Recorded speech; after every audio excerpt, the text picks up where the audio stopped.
Hello, welcome to Bored and Confused, where I review shows based on two criteria. One, was I bored? Two, was I confused? Today's show is Sunset Boulevard, starring Nicole Scherzinger. Now, I have to give some caveats here. First of all, this is a revival, and I'm not a big fan of the original show. I'll get into that later. So when I went into this, I was like, I don't love this show. Let's see what they're gonna do with it.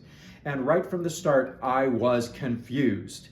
The first images of a beautiful young woman in a black negligee, and she does some modern contemporary kind of so you think you can dance choreography. Then people start coming on in clothes that looks very modern, except everyone's wearing black and white. And then the big group scenes where the dialogue's going back and forth, people just stand in a line and they step to the side and they give their line directly to the audience and they move around. And I was like, what is going on? So confused. But then Nicole Scherzinger comes in and she sings with one look. I mean, she kills it. And she's in a little black negligee and this haze is swirling around her. The vocals are amazing, the visual is amazing. And as I'm listening to her to sing about how she's the greatest actress of all time, I'm going, yeah, I think you are. I think I believe it. She finishes that song, stops the show, standing ovation for that one freaking song. Then she goes into the scene where she talks about this screenplay she's written so she can make her return to the screen in this ridiculous script based on Salome. On the stage, they're using close-up video cameras so that we see the actor's face huge on the screen. And this happens with all the actors. There's a lot of scenes where the staging is very static, but then they use these cameras to show us a close-up of what's going on.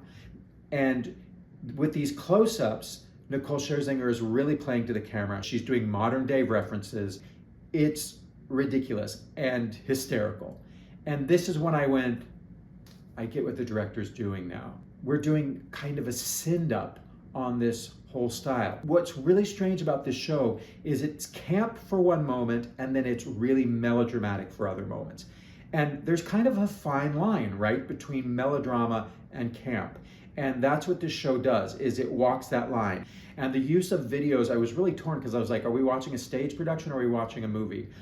But given the subject matter, that's about an aged actress who made black and white movies, so all of a sudden it started to come together. I understood, oh, the woman at the beginning was a young Norma Desmond.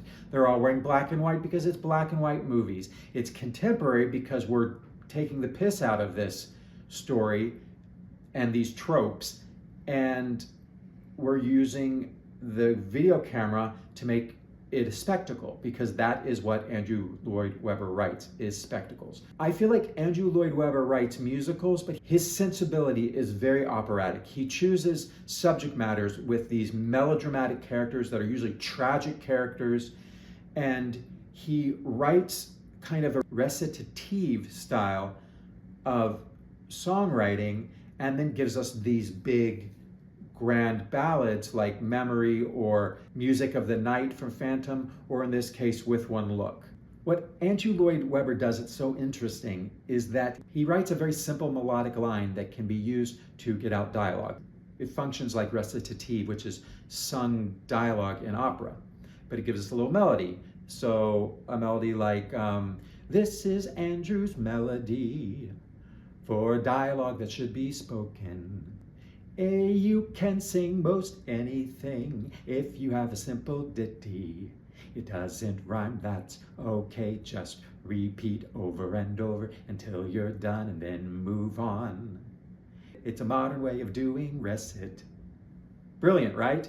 The only problem is, what song did I wake up singing this morning? It wasn't With One Look. It wasn't As If I Never Said Goodbye. It was this melody, because we hear it as an audience so many times. It just repeats in this one song. I get bored with this melody. I would love someone to go through the score and write down how many times that 4-bar melody repeats itself.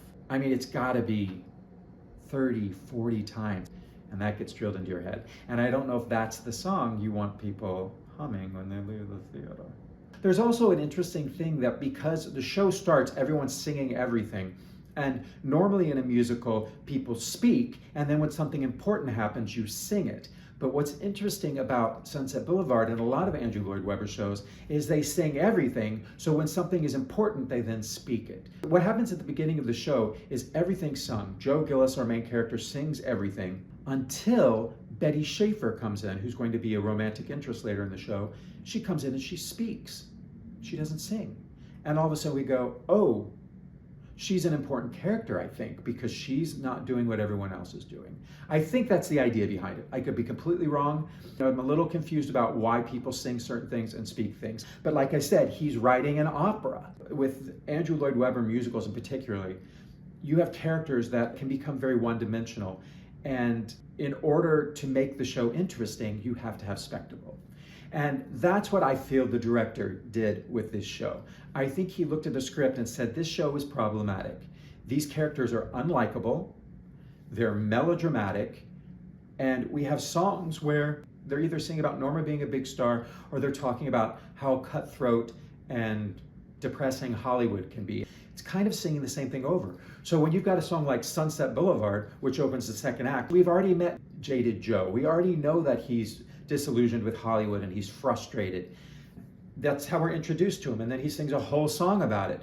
So what the director did, not to give anything away, spoiler alert, during the entr'acte before the second act, the camera that follows the actors around takes us backstage. We see all the actors getting ready. There's some funny moments. Then Joe sings a song and he goes out onto the street, out onto West 44th Street, walks around Schubert Alley, comes through the front of the theater, walks down the aisle, and sings the high note on the stage. And I thought, well, this is brilliant, because this is a song that is a nice catchy tune, but it's not really giving us any information we don't know. So the director is finding a way to take these songs that are a little bit static dramatically, and he's using these video cameras and lights and smoke and really theatrical devices to make a spectacle out of some songs that, if these songs were just sung on the stage with nothing going on, we might become a little bored with them. So to wrap this up, was I bored? Was I confused?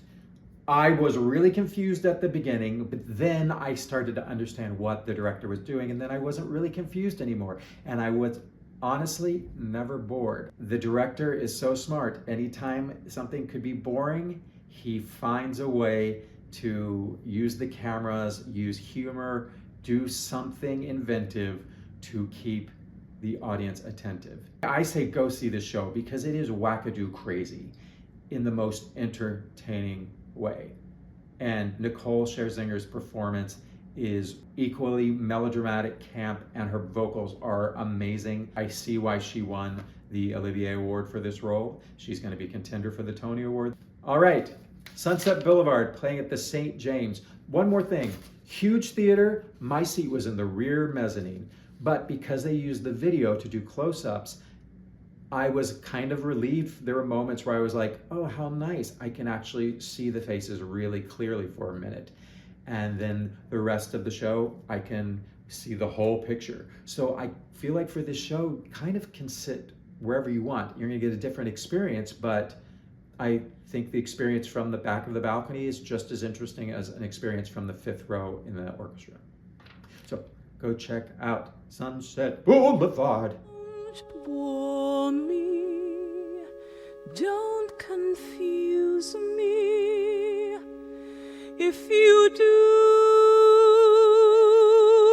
then you'll lose me. Don't want